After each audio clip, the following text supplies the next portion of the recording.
what's up? Yo, this is 50 Cent. Hey, it's David Guetta. What's good? This is Nicki Minaj, and I'm in the mix with DJShoeshine. It's Shoeshine Radio, baby. Hey, yo, you're on the line with DJShoeshine, who I had the pleasure of speaking with tonight. You need a head on once, but I got them all the time. Hey! And this is Kenya. And it's Success. And, you know, we're Mokenstef. How you doing, DJShoeshine? I am doing wonderful. I just want to personally just thank y'all for taking the time out of y'all busy schedule to sit down and talk with your boy, the hottest DJ in the land. Ladies and gentlemen, without further ado, Mokenstef is in the house tonight. What's good? Oh, thank you. I think we need to hit that He's Mine for him again, because are we live from now? Hey, okay. Hey, y'all gonna make me fall out this chair now. Shoeshine is mine. You listening? Yeah, I'm listening. Shoeshine is mine. You may have had a once, but I got them all the time. It's good to be in the shoe shop. How you doing? I'm doing wonderful. Y'all almost made me fall out my chair when y'all just hit that note right there, baby. But yo, we're gonna go ahead. Yeah, we're gonna go ahead and get this interview process started right now, you know what I'm saying? So, you know, we definitely have Monifa, Kenya, and Stephanie on the phone right now. So, you know, just share with us, you know, when did you ladies first meet and how you all got your big break in this music industry? Okay. Yes, we definitely gonna share that with y'all. Also, you know, we're gonna give y'all a little bit, and a lot of talk so much about it in our book, our coffee book that's coming out real soon. But yeah, we met in high school. Two of us, me and Kenya. You know, me and Kenya met in high school, Steph and Kenya.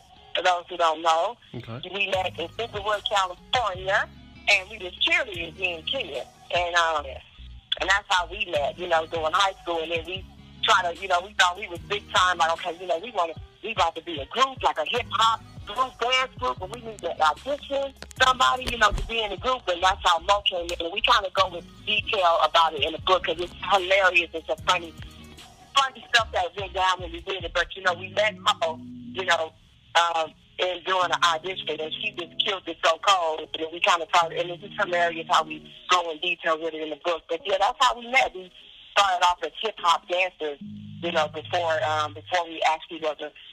we actually became recording artists. We was like dancing to different hip hop and up and coming groups and well known hip hop acts as well. So we talk about that in our coffee book that's coming out.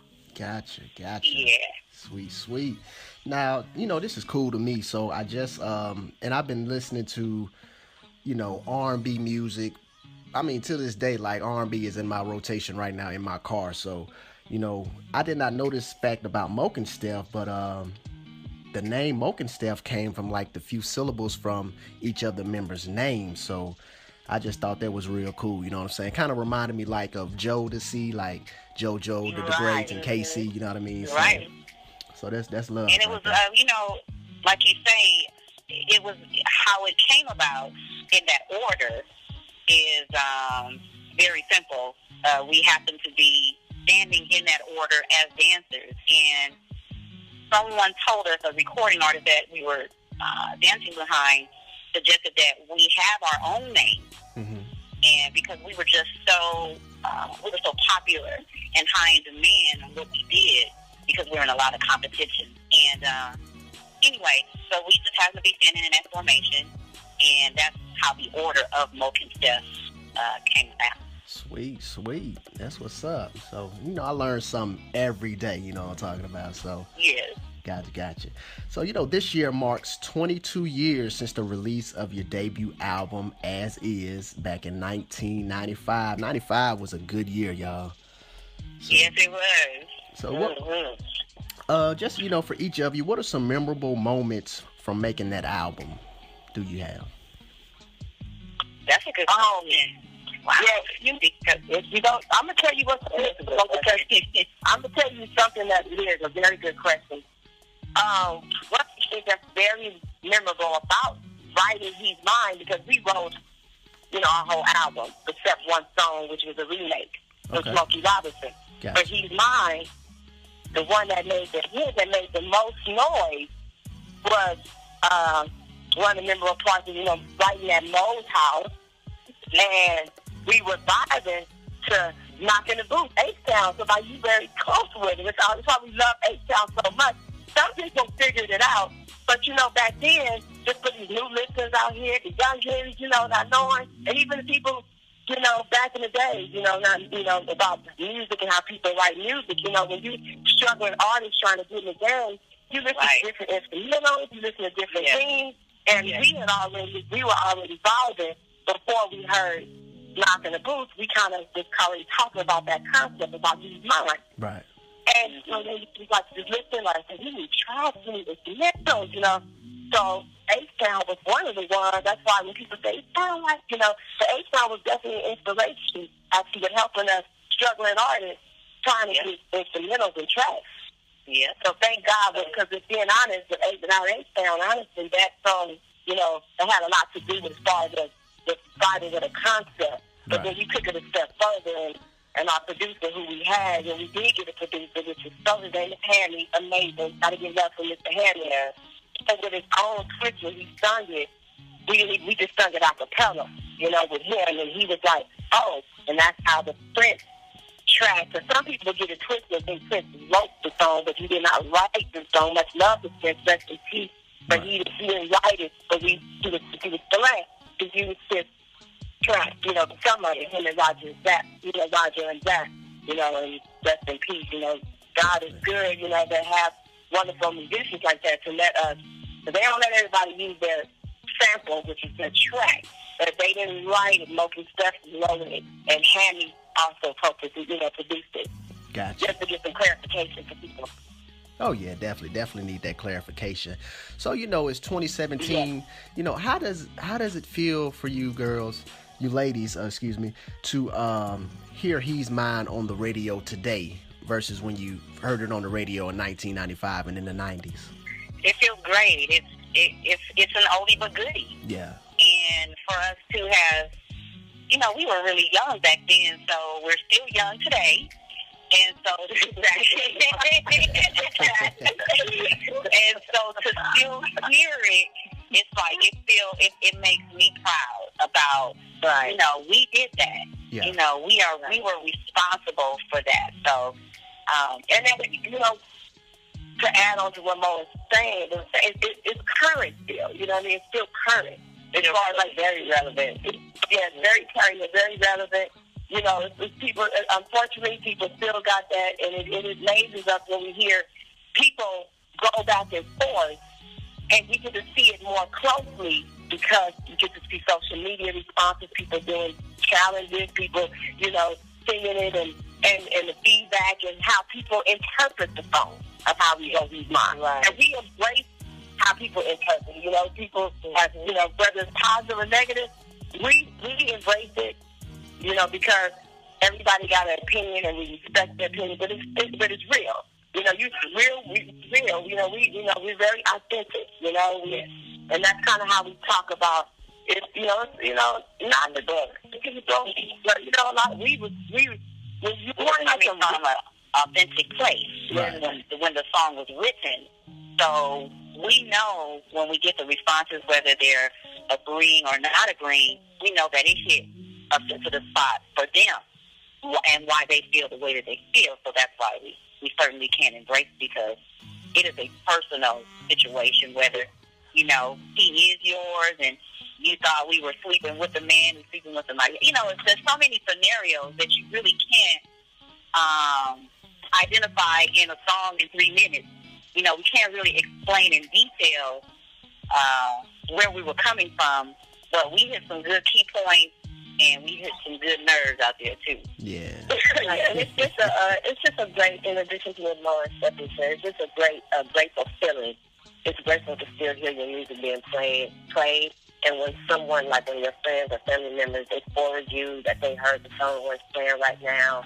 So those are all really grateful feelings, and we just really appreciate the love still after so many years. And that's why we had to write a book. Yeah, absolutely. Like with our people. Yeah, to be blessed, and that's why we wrote a book, because we want to take people on a journey of where we've been through, what we've been through, and where we're going. And the great thing about it is you get each individual perspective on situations, scenarios, and stories, the good and the bad throughout our career, professional and personal. So you get a lot of detailed information on what happened, what was going on, you know, a lot of good information that you'll get from this book. Yeah. Okay. Which will be released really soon. But the coffee book, like what King is saying, the coffee is just a step figure. The coffee book it's not like we saying we just writing a book and just putting a book together. Just say, we talk about it's a journey. We taking you on tour with us from over 22 years, like on tour with us with our pictures. It's like for this coffee book, for people who don't know what a coffee book is, it's pictures of our personal pictures. Our personal pictures, you know, we had from back in the days that Kodak 35, you know, millimeters, the disposable, you know, film. You had to get the film developed. You had to get the film developed. But these are very important. We kind of gave a little bit on, if people follow us on Instagram, the real Mokenstef. When they go on there, they see a couple of, but we didn't really give a lot. Because we got so many history. We want history of pictures, like a story of. And so what we're doing is talk about, you know, I mean, you look, I don't know about you, DJShoeshine, but when you see people pictures, right, that they post up, like throwbacks and things like that, you ever wonder, like, what was they doing in these pictures? What was going down? I wonder what was the story to. What was the story to this picture? Well, we're giving you that story with Tupac, with Big Daddy Kane, with, you know, with LL Cool J, with like all these people that we ran across.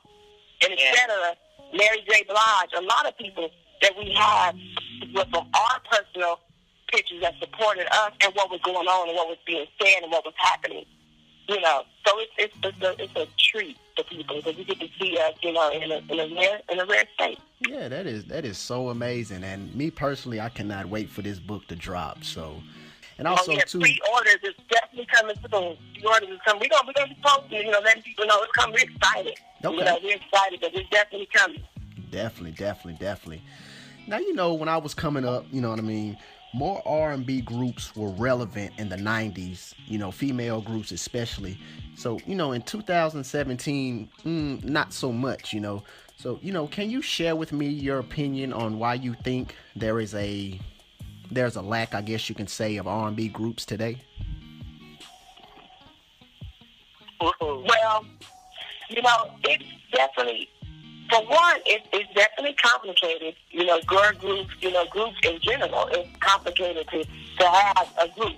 You know, it's a lot that goes through it, personalities, and you know, that's one of the things that's on the personal side, like as far as groups, you know, coming at the way it was done, of the industry taking the time for artist development to keep them tight, to keep groups together, you know. Because personally, you got to have that bond with a group. But a lot of times people put groups together. Like we didn't put our stuff together, you know. We didn't have anybody put us together. Right. We put ourselves together. But when people are being put together, it can be real complicated. A lot of people don't like to take the time, you know, how we budget. Like, you know, when you have a budget and you want to, like, reduce the budget and make budget cuts. Well, A&R's got cut a lot. That's artists, you know, people doing artist development. You know, A&R got cut out to, like, support these groups to be able to, you know, make the music, take the time to spend with groups and give them that, you know, that polish, that, you know, teach them the business or how the business should go. But a lot of people don't take their time to do that. Right. So when you have these groups, but that's one entity of it. But then the other thing is social media. But then on the flip side, social media, you have groups, but you don't hear the noise. That people are not really investing, labels are not really investing in them. Right. You know, like they should. You know, as far as, because, like I said, budget cuts. You know, people not, and that's one of the reasons why you don't get to hear groups, but you get to see them on social media. People get to see groups, but not on that mainstream. Because they're not investing the money. If the groups are out there, please believe me, but they're not being heard on a mainstream level, you know, as far as getting that mainstream budget, you know? Right. You know, that budget like that. I mean, I don't know what the girls will add to that. I think also, one thing that may be a different change why there's not as many girl groups, is that like kind of the question? I think society has changed a little bit. It definitely has changed since we've been out. And the style of music and what is being said is different from the R&B music that we grew up on. Right. And so some people are into it now, and some people are not. Some people like to refer back to the 90s. That's why it's so popular now. And that's why you have groups like SWV and Xscape coming back out and Mokenstef. You know, it's like people long for that type of music. And nowadays, you're not getting that sound. You're not getting that feel. You're getting something different. Not saying it's bad.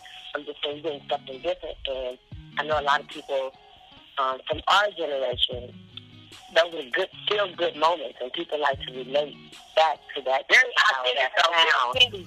lazy too. Yeah, people lazy too. So I think that has a difference with it. Yeah, that's a lot of auto-tune going on, and that's cool for just what you want to do. But we have to really, you know, and that's why people are yearning for that '90s stuff. Yeah, right. Because you're getting that, you know, but you know, you're getting that real feel. You know, you're not getting, and you can identify the groups back then, and like you know that's such a you can identify the groups basically in in the '90s. You know who's who. Now because auto-tune you kind of get confused on who's who. You don't know what's going on. The limited, and everybody has their own style too. So you can have 2 or 3 different groups out at the same time. At that time, nowadays, if one person's out, it's just that one person. Yeah, they make it like that's the only person that's doing something. So they have to be like that. It's sad. I think that's really sad. You know that. You know, I pray that it gets better to where there's room for everybody so the world can hear so many different talented people that are out here with the groups. But, you know, budget has, you know, money. People are not investing in groups, you know. Like, you know, a lot of solo people really, you know. Yeah. They get to get out there a little bit more. You know, it's kind of hard to say, really, what the real reason is, though. Yeah. We can all speculate and say these different things, but you know, you really don't. You know, I always go back to budget cuts. Definitely. Yo, but you know, after the release of your debut album, As Is, there was a second album that was made but never released. Correct? Yes, that is correct. What we did do is a song called He Say, She Say. Right. And just to go back, like what was so the first album, like you said, our first album, we were blessed to be able to have 4 singles come off that album. And it was Sex in the Rain. So it's not, He's Mine was the biggest, but Sex in the Rain also did its thing too. And then we had, you know, so we were blessed to have those 4 singles be released, which was that's not often with a girl group like that.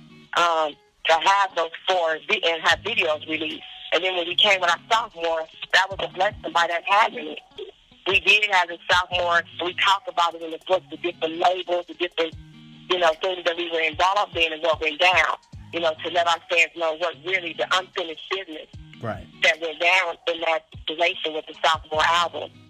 Because, yes, we did, we did do like this compilation album with Tupac. We talked about that and other artists as well. It's called He Say, She Say. Okay. So we did release something else. That was our last release in 2001, girl. 2001. Yep. He Say, She Say. That was a song that we released, and then the album. So we still got all these songs.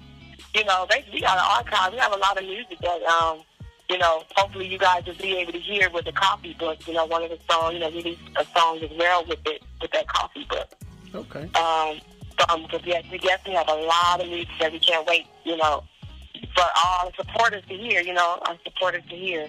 But yes, so that's how we talked about what went down with that sophomore album. So it definitely, on our end, we handled our business and did it. Right. Yeah, like I say, I think this book here is gonna be, you know, reveal a lot of good things, you know, the things that were supposed to, you know, come to pass that, you know, got shoved back in the dark, you know what I mean? So definitely excited about this. So you girls, you mentioned H-Town earlier, and I have a special message for y'all from the big homie, my bro, G.I. Jackson. He told me to tell y'all what's up. Yeah, he loves them. Yes, we used to love performing with them. We actually sent them a throwback picture that we had of them. Yeah. We love it's what's up. We much love. We see them out there doing their thing. Yeah. And it would be nice to, open up, perform with them. That's what we need to get people to see that. Mokenstef sound. Y'all ain't said nothing but a word. They're just a phone call away. So don't play, because DJ Oh no, I'm not playing either. Shoeshine by this business, you know what I'm saying? So definitely, like I say, once we get off the air, I'm gonna link up with him, hit him up, and see if we can get something on and popping. But like I said, I'm just glad that all the groups are coming back. You girls included, Xscape, H-Town's doing their thing, Silk is doing their thing, and it's just a true blessing. Y'all are still beautiful. I mean, it's an amazing thing to see. It is a blessing, like I tell you, we still standing, we still can hang with the best of them. I know we was in the studio with Bruno Mars and his people. Bruno Mars wasn't there, but his people who he worked with, Philip Lawrence, he's like his right-hand dude that helped write, all the wonderful hits that y'all hear. We was in the studio with them, and and they were like, doing some interview with them, and they said, they was like, y'all still got it, it was just nice to hear, people, and they respect the '90s, and they show much love to us and the influence that Bruno Mars had. His '90s is one of his influence, and to be a part to meet with them on some stuff that we were, doing with them, talking some stuff with them, and it was great being in, at the studio in LA, in Hollywood actually. And, we was clowning and dancing with them, and, we was like, yeah, we know how to dance. We came from that hip-hop, we kind of gave them a little history about us being dancers before we were recording artists. So, yeah, we still got it. We still can shake the leg, man. Yeah, that's what's up. So, every interview that I do, I got to study, I got to do my research. So according to Wikipedia.com, you all took a hiatus in 2000 and reunited in 2014. So what entrepreneurial endeavors, did you all partake in while taking a break from music? So my endeavors would be my family. Mm-hmm. So I am a proud wife and mother of two. Yeah, this is Kenya. Okay. And what was the question? Sorry. Oh, no, that's no problem. Just, since y'all took y'all break from music in 2000, what entrepreneurial endeavors did you partake in while taking a break from music? Oh, okay, yeah. So I think I wasn't too off that bad. So with the hair business, warriorindianhair.com was something I ventured and also started a family. I started a family. We all started a family. We took our hiatus, but it's some other stuff we talked about in the book, what went down in that hiatus time. But we definitely was taking care of our family, and then I was a teacher. I had my degree, so I also went to college, and we talked about that. I did my other passion as well while we were taking that break, and also in real estate, doing things in real estate. Okay. So, so trying to keep it busy, to try to keep it busy while we was, but the music kept on, and I also had groups, and I kind of talk about that. I don't want to get too much I talk about that, the production I had did, because you're going to find out who didn't actually stop the music, you know what I mean? You can find out who stopped and who didn't. It'll give more details and information when you get the book. Okay. Yeah, all questions will be answered. Whatever you want to know about us, you'll find it out in the book. That's what's up. Say that again? Tell them the title of the book. The title is called Unfinished Business. Okay. Unfinished Business. And you guys can stay tuned to our social media, Instagram at The Real Mokenstef, Twitter at Real Mokenstef. And you can also email us with questions or comments or whatever you want to say at TheRealMokenstef@gmail.com. So there y'all have it. The book that's coming out is entitled Unfinished Business. So I just appreciate y'all for taking the time out of your busy schedule to chop it up with me. Yes, for sure. No, thank you. And thank you for having us and thanking you. I think one of us we got cut off, so it's just me now. Okay. And Ken, Thank you so much for the opportunity. Really appreciate it, DJShoeshine. No problem. And to all the listeners, thank you all for your support. We appreciate you guys. We love you, and you'll be hearing from us really soon. Most definitely. Oh, yeah, definitely. and definitely. And Shoeshine, we're gonna have to hit you back and give you that whole three harmony, with the whole Mokenstef. So we're gonna have to give you that. Oh yeah, definitely. Right. Well, like I say, when the first part that I heard in the beginning of this interview, I'm gonna cherish it forever. I mean, just All right. That's 100. It's more. What you say? What you say? I say that's 100. I appreciate the love. Oh yeah, so do we. Yeah, we do. Thank you so much. Yeah, thank you so much for having us. Don't be no stranger. We ain't gonna be no stranger. Oh no. I got my team on Instagram at Shoeshine Radio. They're about to follow you now. I'm about to follow you on Instagram. I'm gonna follow you on Twitter. Like, one thing about me, I'm sold out for R&B. I've been working with H-Town since 2012, and G.I. is taking me under his wing as his little brother. So he's really showing me the ins and outs of this business, and it's just a blessing for me. You know what I'm saying? To be in this position, to be interviewing the individuals that I've looked up to, watching them on Video Soul, Planet Groove, you know what I mean, and including y'all as well. Yeah. So it's just truly a blessing, and I thank God for it. And I wish our people today, your listeners, I wish they got to see that whole Video Soul. They can Google, but Video Soul was a beautiful outlet, for playing videos. That was a great video source. I wish people, got to see that. That would be a good reboot. That would be a good one. Yeah, that's something that myself and G.I. are trying to do right now with, we do this video hosting thing online. It's an app called Podbean, Podbean. And if you type in R&B Jams TV, you'll see myself along with G.I. And we just basically, it's like a dedication thing. We're showing love to the artists from the past, the artists today, and the artists of the future. It's just basically showing love to, it's a platform for every artist, R&B especially, to have a home. So it's kind of like a rendition of Video Soul, and you know what I'm saying. So it's slowly getting there, but I'm surely it's going to be the biggest thing since sliced bread. You know what I mean? That's what I'm talking. We gonna, DJShoeshine, we gonna claim that in the name of Jesus. yeah. So we can't. We gonna claim that. It's gonna be big. That's how you say it.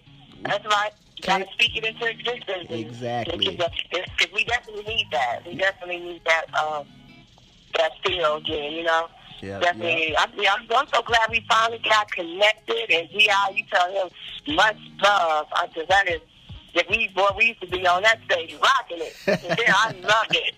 They definitely H-Town, for your listeners, I know they know, but they are the guy group that, man, when they get on that stage, because sometimes, when you on tour with certain people, like I remember being on tour with them, doing spot days with them, they knew how to work it. You know what I mean? We worked it, they worked it, and you go and see, you'll sit, sometimes you will leave, but we would wait for them to perform, you know what I mean? Uh-huh. We wouldn't leave after we performed. We would wait for them. Some people sometimes be like, they ain't gonna get no show, but H-Town give a show. You know what I'm saying? So we gonna stay. We ain't gonna go to the hotel. We gonna go and stay and watch it. Mm-hmm. Just look them to know that the Mokenstef used to wait and watch them. Oh yeah, I'm sure he pretty much, once I get this interview uploaded and all that good stuff, he's gonna tune into it, and you know what I'm saying, it's nothing but love. He definitely wanted me to give y'all that love and tell y'all what's happening. Yeah, thank you. Yeah, thank you so much for having me. Oh yeah. Most definitely. But yo, Shoeshine Radio listeners, the beautiful Mokenstef is in the house. We're about to go ahead and play some of those classic hits from Mokenstef. A little bit of She's Mine. I'm going to put she on it, you know what I'm talking about, and a little bit of Sex in the Rain. So yeah, ladies, I appreciate y'all for talking with me. It's the hottest radio station on the web right here, Shoeshine Radio. Y'all keep it locked. That's right. One love.